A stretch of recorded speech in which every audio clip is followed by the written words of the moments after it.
Hi, my name is Corey Aronalagi, and I'll be presenting a district profile of Panama Buena Vista Union School District in Bakersfield, California.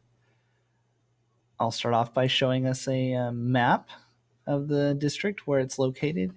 It takes up the majority of Southwest Bakersfield area. There are a couple of small one school districts that take up some smaller portions of the rural area outside of Bakersfield.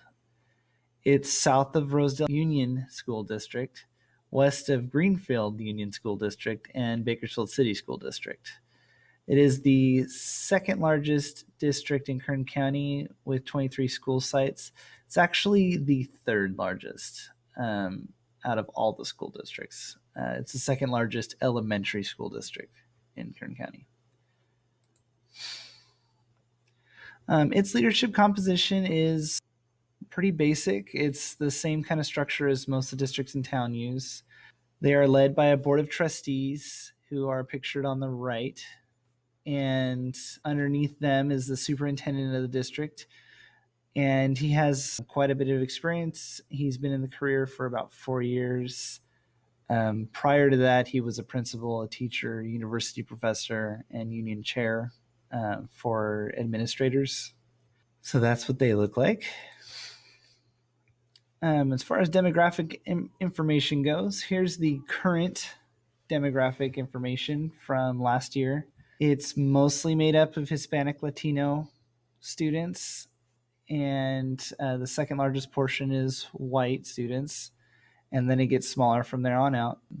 There really hasn't been much of a change in the last 3 years. The only noticeable difference was a 2% increase in the Hispanic Latino population and a 2% decrease in the white population. And that's really most likely due to the fact that over the last 3 years, it's increased by about 450 students total. So their current school total is 17,900 students.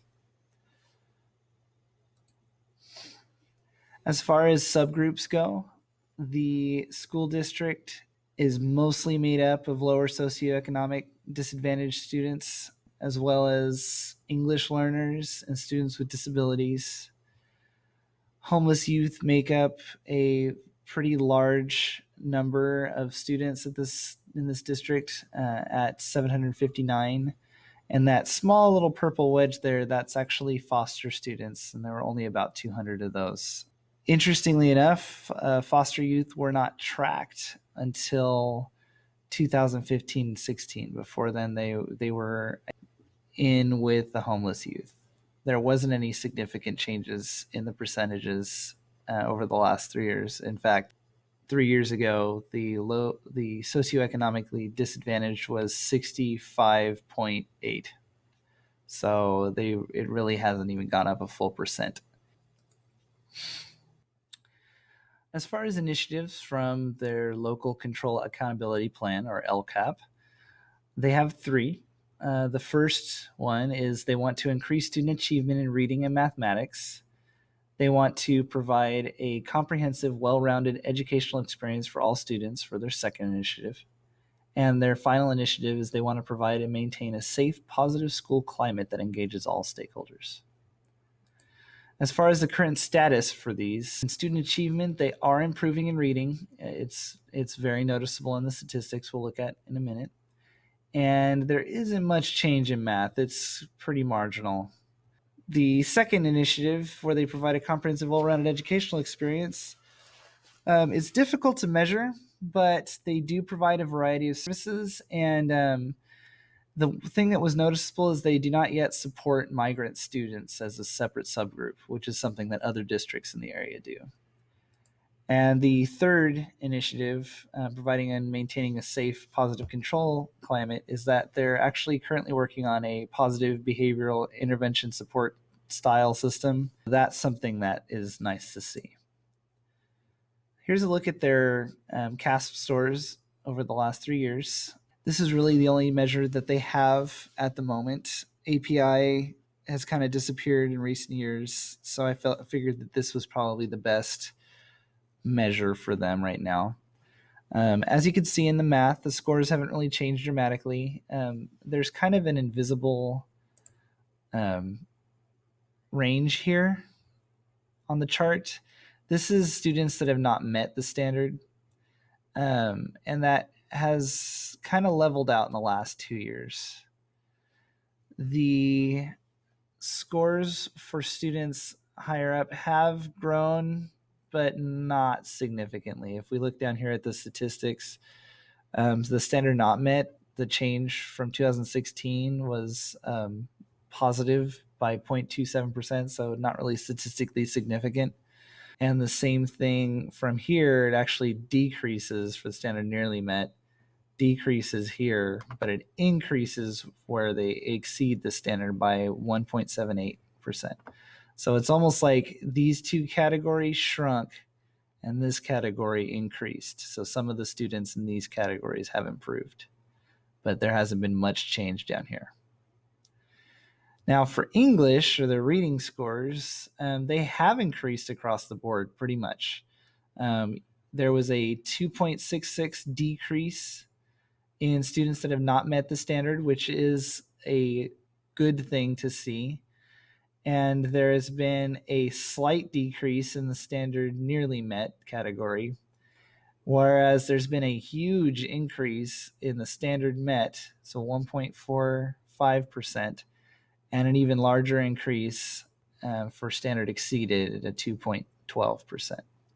So they have been improving across the board for English, which is good to see. It'd be nice to see that over here in math, though, right? As far as a well-rounded education, the district provides ELD programs. In fact, students that are in the ELD program must receive at least 30 minutes of instruction each day. There is a GATE program in place even at the elementary school level, which is good to see. There are music programs. They have choir and band and general music lessons.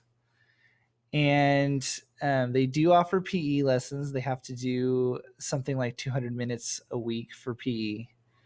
And the junior high schools have actual dedicated PE classes. And they have been each year increasing the number of internet-connected devices on their campus. One of the newest programs that they've added is AVID at the elementary school level. It's only in its second year, so it's slowly growing, and it's not quite rolled out on every campus at Panama Buena Vista School District, but they've been doing their best to improve that. So it looks pretty good on paper. We'll talk about that later, though.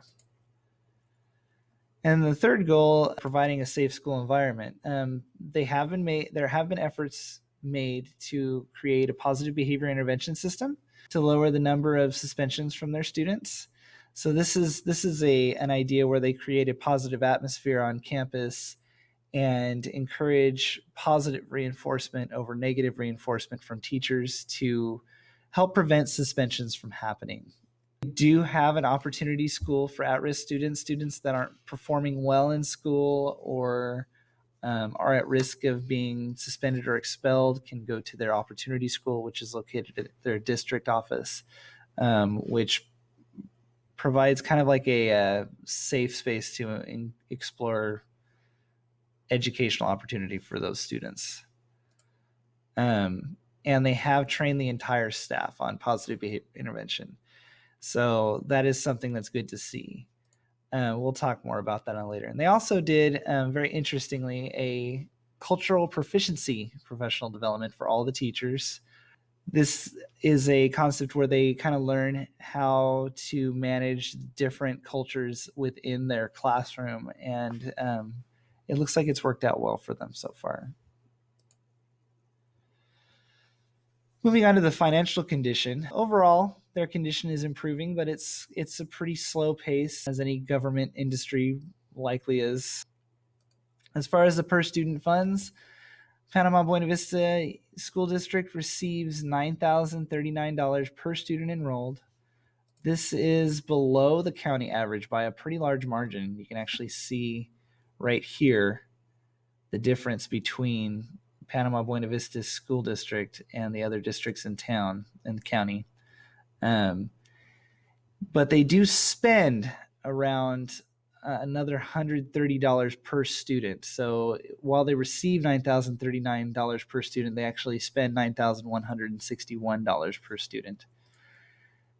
This is actually still below the average, and it actually puts the school in debt. It's something that they've been working on.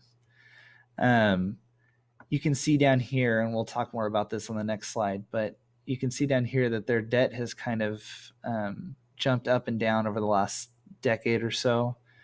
And right now, its current total is at $1,980,000. So it's something that they're still working on. As far as their 3-year financial data goes, it's pretty stable. The most recent data is from 2012 2014, and it doesn't really tell a whole lot. My favorite slide is this one, or this is probably the most exciting graph in the entire world, I would have to say, because of how nice and no, I'm kidding. It's not. It's a very boring graph because nothing is happening here. There's very little growth. This is expenses for instruction, support services, and other programs. And you can see they haven't really changed a whole lot in the last 3 years. This is probably because they haven't added any schools in the most recent years.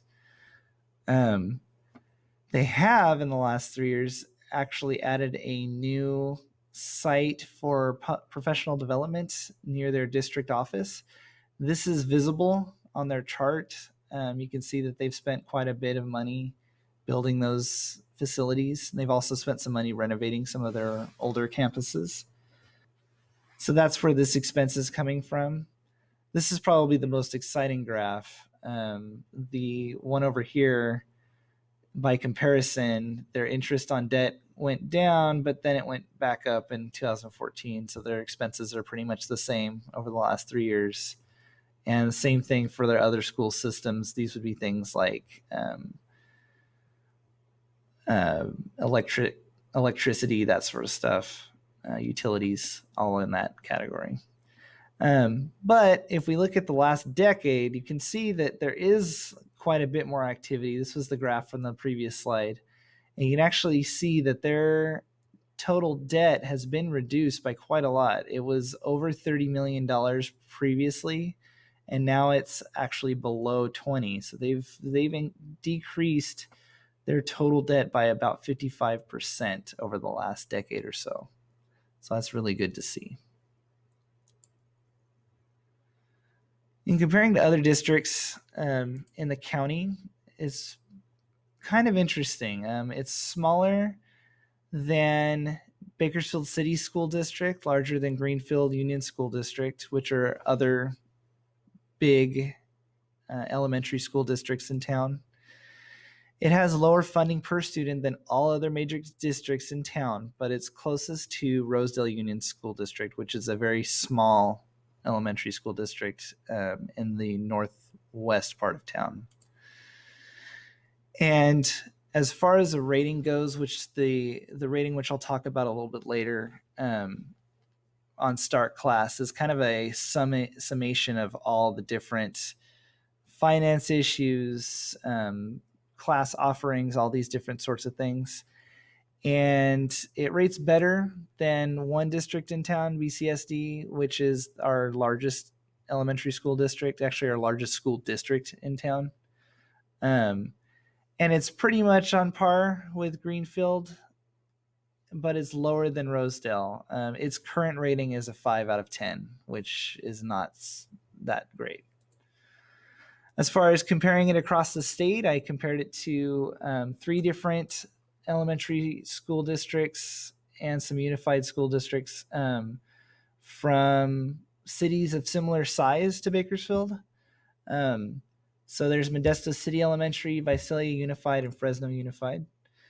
It's a lot smaller than larger city districts by far, and this is mostly because it only contains elementary and junior high schools. It's not a unified district. Funding is on par with most districts, and actually, kind of surprisingly, some large city districts far outpace it in funding. But The student expenditures are pretty similar from school to school. Comparing it across the US, I compared it to three school districts, actually 4 school districts in this case, from across the nation. Again, similar in size. These stats compared to US school districts, but again, it still maintains a lower than average funding per student by a pretty large margin. There was one school district that was lower, but um, it was also a smaller school district. So I'm going to go over some implications, what all of this means, and some recommendations, what we can do or what the school district can do to fix this sort of stuff. So the first implication is that the Panama Buena Vista School District performs below average compared to similar schools in California, meaning this on their scores on the CASP. It's below average for California, but it's pretty normal for the city of Bakersfield. And to me, it seems like there's probably another influence outside of the district's control that may impact student achievement.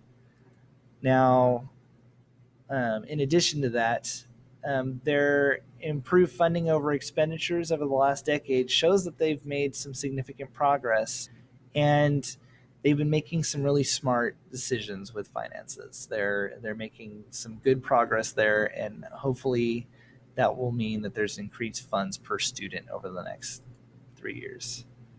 And it was really good to see that they have a creation of PBIS for intervention.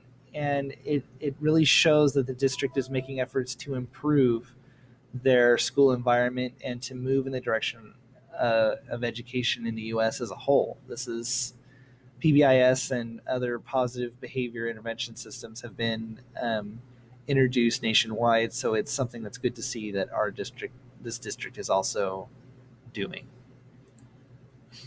And then the low rating on START class, which again is derived from a summation of all statistics regarding the district, finances, AYP, API, etc.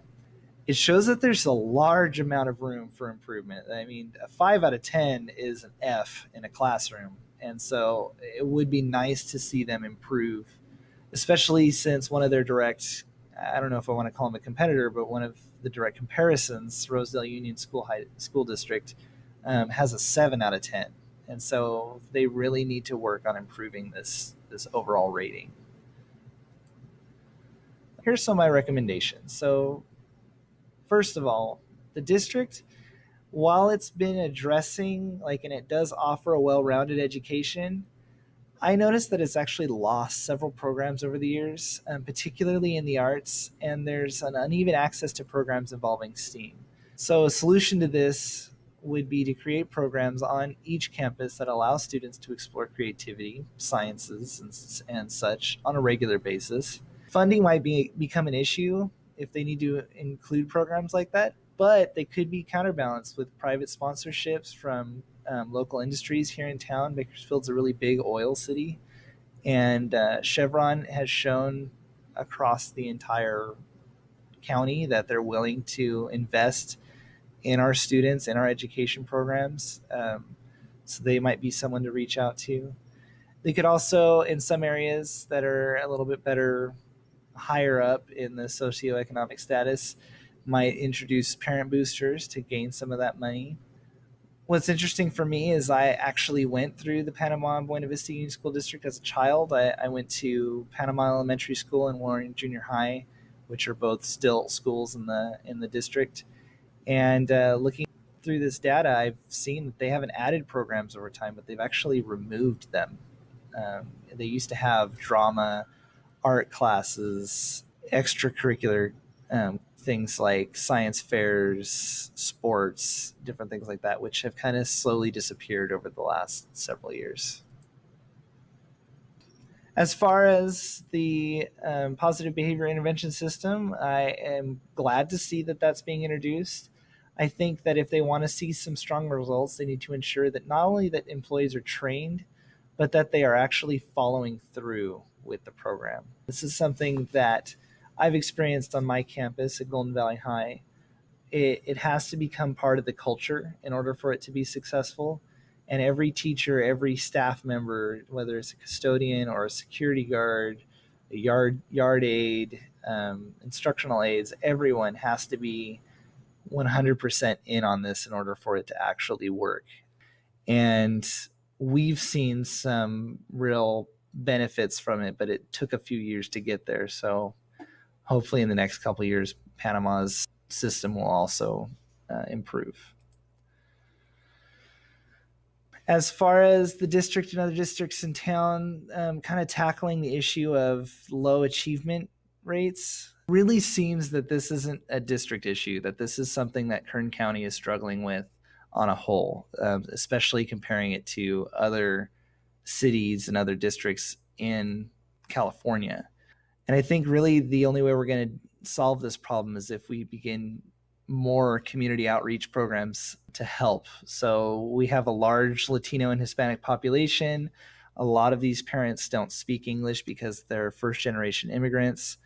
And one of the things that some campuses have been doing is introducing English classes for non-English speaking parents, so they can actually understand the work that their students are doing. They can actually be more of a help, which is something that would be nice to see. But these programs could be extended. We could do more, I think. Introduce book clubs, science fairs, math competitions, stuff that even adults can participate in to draw in more interest in just academics in general in Bakersfield instead of just industry work, which seems like the big thing here in the county. District ratings will improve over time. It seems like they're doing well with improving their funding, but this doesn't really seem to add up that the third largest district out of all the districts in the county and the second largest elementary school district receives the lowest amount of funding per student. It just doesn't add up. It doesn't make sense. It's not located in areas that are necessarily in deep poverty. Some of the areas are wealthy areas, and it just doesn't seem to add up that there's not enough funding for each student. Unfortunately, this is kind of a more complex issue than I'm really capable of answering. I can only suggest that the district does more to accomplish this. Those outreach programs could help, but maybe placing a measure on the next ballot to ask for a little bit more of the cut of taxes in our county to go towards that district. It's really unusual that it's not on par with even some of the more poor districts like Greenfield Union School District in town. So it'd be nice to see those improve. That's it for my presentation. These are the list of references that I used to get this information. It was a very interesting experience going through all this, and I hope you enjoyed learning about Panama.